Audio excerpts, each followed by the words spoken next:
Madam, Sridevi ಪರ ವಕೀಲರು ನೀವು. ಸೊ ಶ್ರೀದೇವಿ ಅವರು ಫಸ್ಟ್ ರಿಯಾಕ್ಟ್ ಯಾವ ತರ ಮಾಡ್ಕೊಂಡಿದ್ದಾರೆ? ಯಾಕಂದ್ರೆ ಅವ್ರ ಪರ ವಕೀಲರು ಈಗಾಗಲೇ ಸ್ಟೇಟ್ಮೆಂಟ್ ಕೊಟ್ಟಿದ್ದಾರೆ. ಸೊ ಅದಕ್ಕೆ ಯಾವ ತರ ರಿಯಾಕ್ಟ್ ಮಾಡಿದ್ದಾರೆ, ಜೊತೆಗೆ ಏನ್ ಹೇಳ್ತೀರಾ ಅಂತ ಹೇಳಿ. ನಿಮ್ಗೆ ಇವಾಗ ಆಗಲೇ ಗೊತ್ತಿದೆ, ಅವ್ರ ಪರವ ವಕೀಲರು ಮಾತಾಡಿರೋದು ಒಂದು ಹೆಣ್ಮಗಳ ಮೇಲೆ ಏನು ಪರಿಣಾಮ ಬೀರ್ಬೋದು ಅನ್ನೋದನ್ನು. ಇದನ್ನು ನಾನು ಸ್ಪಷ್ಟಪಡಿಸಿದ್ದೀನಿ. ಈ ಥರ ಒಂದು ಪ್ರೊಫೆಷ್ನಲ್ ಕೆಪಾಸಿಟಿಯಲ್ಲಿ ಇಟ್ಕೊಂಡು ಒಂದು ಕ್ಯಾರೆಕ್ಟರ್ ಅಸಾಸಿನೇಷನ್ ಮಾಡೋದು it's not a right thing, and especially on the media. ಇದನ್ನು ನಾವು ಒಂದು ಅರ್ಥ ಮಾಡ್ಕೋಬೇಕಂದ್ರೆ, ಇದು ಮ್ಯಾಟ್ರಿಮೋನಿಯಲ್ ಡಿಸ್ಪ್ಯೂಟ್ ಆಗಿ ಬಂದಿರೋದು. ಈ ಮ್ಯಾಟ್ರಿಮೋನಿಯಲ್ ಡಿಸ್ಪ್ಯೂಟಲ್ಲಿ ಒಂದು ಅಲಿಗೇಷನ್ಸ್ ಮಾಡಿರೋದ್ರಲ್ಲಿ ಎಲ್ಲನೂ ಫ್ಯಾಮಿಲಿ ಕೋರ್ಟಲ್ಲಿ ಹೋಗುತ್ತೆ. ಆ ಫ್ಯಾಮಿಲಿ ಕೋರ್ಟಲ್ಲಿ there is a confidentiality that has to be maintained, which professional decorum ಅಲ್ಲೇನೇ it has been breached yesterday. And ಇದ್ರ ಬಗ್ಗೆ ಶ್ರೀದೇವಿ ಏನು ಹೇಳೋಕ್ಕೆ ಸಾಧ್ಯತೆ ಇದೆ. She is in a great shock. We all should understand, ಅವಳು USA ಸ್ಟಡೀಸ್ ಮಾಡೋದಕ್ಕೆ ಅಂತ ಹೋಗಿರೋದು.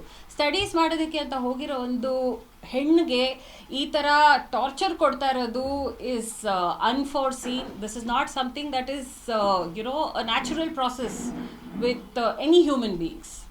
ಅವ್ರಿಗೆ ಡಿವೋರ್ಸ್ ನೋಟಿಸ್ ತಲುಪಿದ್ಯಾ? ಅದಕ್ಕೆ ಅವ್ರು ಏನಾದರೂ ರಿಪ್ಲೈ ಕೊಟ್ಟಿದ್ದಾರಾ? ಡಿವೋರ್ಸ್ ನೋಟಿಸು ಅವಳದು ಎಕ್ಸಾಮ್ ಟೈಮಲ್ಲಿ ಇರುವಾಗ ಏಪ್ರಿಲಲ್ಲಿ ಕಳಿಸಿದ್ದಾರೆ. ಇದು ಡಿಸೆಂಬರಲ್ಲಿ ಬಂದಾಗ ಮಾತುಕತೆ ನಡೆದು ಆಮೇಲೆ ಅವಳು ಸ್ಟಡೀಸ್ ಕಂಪ್ಲೀಟ್ ಮಾಡೋದಕ್ಕೆ ಅಂತ US ಹೋದಾಗ ಎಕ್ಸಾಮ್ ಟೈಮಲ್ಲಿ ಡಿವೋರ್ಸ್ ನೋಟಿಸ್ ಕಳಿಸಿದ್ದಾರೆ. ಅದಕ್ಕೆ ಅವಳು ಸ್ವಲ್ಪ ಕಾಲಾವಕಾಶ ತಗೊಂಡು after some time when she was in a state of mind, ಅದಕ್ಕೆ ನಾವು ರಿಪ್ಲೈ ಕೊಟ್ಟಿದ್ದೀವಿ. ಸೊ ಸದ್ಯಕ್ಕೆ ಅವರು ಲೀಗಲ್ ನೋಟಿಸಲ್ಲಿ ಏನು ಕೊಟ್ಟಿದ್ದಾರೋ ಅದಕ್ಕೆ ನಾವು ರೆಸ್ಪಾನ್ಸ್ ಅನ್ನೋದು ಕೊಟ್ಟಿದ್ದೀವಿ ಅವರಿಗೆ. ಕೋರ್ಟಲ್ಲಿ ಇನ್ನೂ ನಮಗೆ ಕೋರ್ಟ್ ನೋಟಿಸ್ ಜಾರಿ ಆಗಿಲ್ಲ. ಇದರಲ್ಲಿ ಕೋರ್ಟಲ್ಲಿ ಪಿಟಿಷನಲ್ಲಿ ಏನು ಹಾಕಿದ್ದಾರೆ ಎಲ್ಲನೂ ನಮಗೆ ಬರೀ ಮಾಧ್ಯಮದಿಂದ ಕಂಡು ಬಂದಿದೆ ಹೊತ್ತು ನಮಗೆ ಪಿಟಿಷನಲ್ಲಿ ಏನಿದೆ ಅನ್ನೋದು ಇದುವರೆಗೂ ಏನೂ ಗೊತ್ತಿಲ್ಲ ನಮಗೆ. ಈಗ ಲಾಯರ್ ಏನು ಹೇಳಿದಾರೋ ಅದಕ್ಕೆ ಲೀಗಲ್ ಆಗಿ ಆನ್ಸರ್ ಮಾಡಿದ್ದೀನಿ ಅಂತ ಹೇಳಿದ್ರಿ. ಏನು ಮೆನ್ಷನ್ ಮಾಡಿದ್ದೀರಾ ಅಂತ ಹೇಳಿ. ಒಂದು ಮ್ಯಾಟ್ರಿಮೋನಿಯಲ್ ಡಿಸ್ಪ್ಯೂಟಲ್ಲಿ ಅವರು ಲಾಯರ್ ಹೇಳಿರೋ ಪ್ರಕಾರ ಅವರು ಕ್ರೂಯಲ್ಟಿ ಅನ್ನೋದನ್ನು ಅಲೆಜ್ ಮಾಡಿದ್ದಾರೆ. ಅವರು ಕೊಟ್ಟಿರೋ ಕಂಡೀಷನ್ಸ್ ಆಫ್ ಕ್ರೂಯಲ್ಟಿಗೆ ನಾವು ಅದಕ್ಕೆ ರೆಸ್ಪಾನ್ಸ್ ಮಾಡಿದ್ದೀವಿ. ಅದಕ್ಕೆ ಏನು ಹೇಳಿದಾರೋ ಅದರದ್ದು ಪಾಯಿಂಟ್ ವೈಸಲ್ಲಿ ನಾವು ಮಾತ್ರ ಉತ್ತರ ಕೊಟ್ಟಿದ್ದೀವಿ ಸದ್ಯಕ್ಕೆ. ಇವಾಗ ಪಿಟಿಷನ್ ಕಾಪಿ ಬಂದ ಮೇಲೆ ನಾವು ನಮ್ಮ ವರ್ಷನು ನಮ್ಮ ಸೈಡ್ ಆಫ್ ದ ಸ್ಟೋರಿ ಹೇಳಬೇಕು ಅವಾಗ. ಬಿಕಾಸ್ ಫ್ಯಾಮಿಲಿ ಕೋರ್ಟಲ್ಲಿ first we have to assess and analyse. As my colleague also mentioned, he said against she said.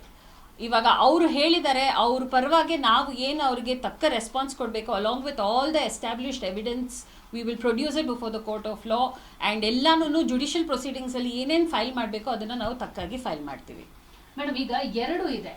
ಅವರು ಶ್ರೀದೇವಿ ಅವರೊಂದು ಪೋಸ್ಟ್ ಹಾಕ್ತಾರೆ, ಅದ್ರಲ್ಲಿ ಎರಡು ಹೇಳ್ತಾರೆ. ಒಂದು ಲೀಗಲ್ ನೋಟಿಸ್ಗೆ ನಾನು ಯಾವ ತರ ಆನ್ಸರ್ ಮಾಡ್ಬೇಕು ಅದು ಮಾಡಿದೀನಿ, ಇನ್ನೊಂದು ಡಿವೋರ್ಸ್ ನೋಟಿಸ್ ನನ್ನ ಕೈಗೆ ಇನ್ನೂ ಬಂದಿಲ್ಲ ಅಂತ. ಲೀಗಲ್ ನೋಟಿಸ್ ಅಲ್ಲಿ ಏನ್ ಮೆನ್ಷನ್ ಆಗಿದೆ ಅಂತ ಹೇಳಿ, ಯಾವ ವಿಚಾರದಲ್ಲಿ ಬಂದಿರುವಂತದ್ದು. ಈಗಾಗಲೇ ಅಕಾಡೆಮಿ ವಿಚಾರ ಚರ್ಚೆ ಆಗ್ತಿದೆ, ಅಕಾಡೆಮಿಯಲ್ಲಿ ದುಡ್ಡಿನ ಅವ್ಯವಹಾರ ನಡೆದಿದೆ ಅಂತ. ಆ ವಿಚಾರಕ್ಕೆ ನೋಟಿಸ್ ಬಂದಿರೋದಾ, ಅದಕ್ಕೆ ಅವ್ರು ರಿಪ್ಲೈ ಕೊಟ್ಟಿರೋದಾ ಅಂತ ಇದನ್ನು ನಾವಿಲ್ಲಿ ಮಾಧ್ಯಮದವರಲ್ಲಿ ಅರ್ಥ ಮಾಡ್ಕೋಬೇಕು. ಇವಾಗ ಅವರು ಫಸ್ಟು ಅಕಾಡೆಮಿಯಲ್ಲಿ ಅದರದ್ದು ಫೈನಾನ್ಷಿಯಲ್ ಮಿಸ್ಅಪ್ರೋಪ್ರಿಯೇಷನ್ ಅಂತ ಅಲೆಜ್ ಮಾಡ್ತಾ ಇದ್ರೆ ಅದರಲ್ಲಿ ಶ್ರೀದೇವಿ ಕೂಡ partner. It is a partnership firm. There is a separate legal proceedings for financial misappropriation. ಅವರು ಡಿವೋರ್ಸ್ ನೋಟಿಸ್ ಕಳಿಸಿರೋದ್ರಲ್ಲಿ ನಮಗೆ ಈ ಫೈನಾನ್ಷಿಯಲ್ ಮಿಸ್ಅಪ್ರೋಪ್ರಿಯೇಷನ್ನ ಒಂದು ಪ್ರೆಷರ್ ಟೆಕ್ನಿಕ್ ಥರ ಯೂಸ್ ಮಾಡಿ ಅದನ್ನು ನಮ್ಮ ಕ್ಲೈಂಟಿಗೆ ಪ್ರೆಷರ್ ಹಾಕ್ತಾ ಇದ್ದಾರೆ. ಇನ್ಫ್ಯಾಕ್ಟ್ ಈವನ್ ನಾವು she is still an active member of the firm. ಅದು ಫೈನಾನ್ಷಿಯಲ್ ಮಿಸ್ಅಪ್ರೋಪ್ರಿಯೇಷನ್ ಏನೇ ಅಲಿಗೇಷನ್ಸ್ ಮಾಡಿರೋದಕ್ಕೆ ನಾವು ಅದಕ್ಕೆ ರೆಸ್ಪಾನ್ಸ್ ಕೊಟ್ಟಿದ್ದೀವಿ. ಯಾವ ರೀತಿಯಲ್ಲಿ ಅವ್ರು ಅಲೆಜ್ ಮಾಡಿದಾರೋ ಅದನ್ನು ರೆಸ್ಪಾನ್ಸ್ ಕೊಟ್ಟಿದ್ದೀವಿ. ಬೇಸ್ಡ್ ಆನ್ ದ್ಯಾಟ್ ರೆಸ್ಪಾನ್ಸ್ ಇವಾಗ ಪಿಟಿಷನಲ್ಲಿ ಏನು ಹಾಕಿದ್ದಾರೆ ಅನ್ನೋದನ್ನು ನೋಡಿಬಿಟ್ಟು ನಾವು ನಮ್ಮದು ಅಪ್ರೋಪ್ರಿಯೇಟ್ ಎವಿಡೆನ್ಸಸ್, ಇವಾಗ ಅವ್ರ ವಕೀಲರು ಹೇಳಿದ್ರು ಅವ್ರ ಹತ್ರ ಎಲ್ಲ ಬ್ಯಾಂಕ್ ಟ್ರಾನ್ಸಾಕ್ಷನ್ಸು ಡೀಟೇಲ್ಸ್ ಎಲ್ಲ ಇದೆ ಅಂತ. ಒಂದು ಕಂಪನಿ ಅನ್ನೋದು ನೀವು ಸೆಟಪ್ ಮಾಡಿದಾಗ ಫೈನಾನ್ಷಿಯಲ್ ಟ್ರಾನ್ಸಾಕ್ಷನ್ಸ್ ಇರುತ್ತೆ, ಹೌದು.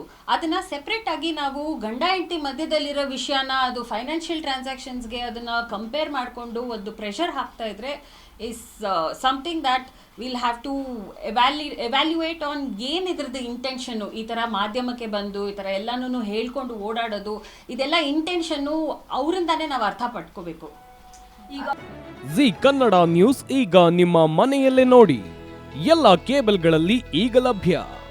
ಸನ್ Direct 292, Jio TV 1334, U Digital 162, City Cable 51, GTPL 17, Abhishek Cables 821, Rock Line Telecommunication 51, Shri Basaveshwara number 60, Vinayaka Digital number 53, In Digital number 896ರಲ್ಲಿ.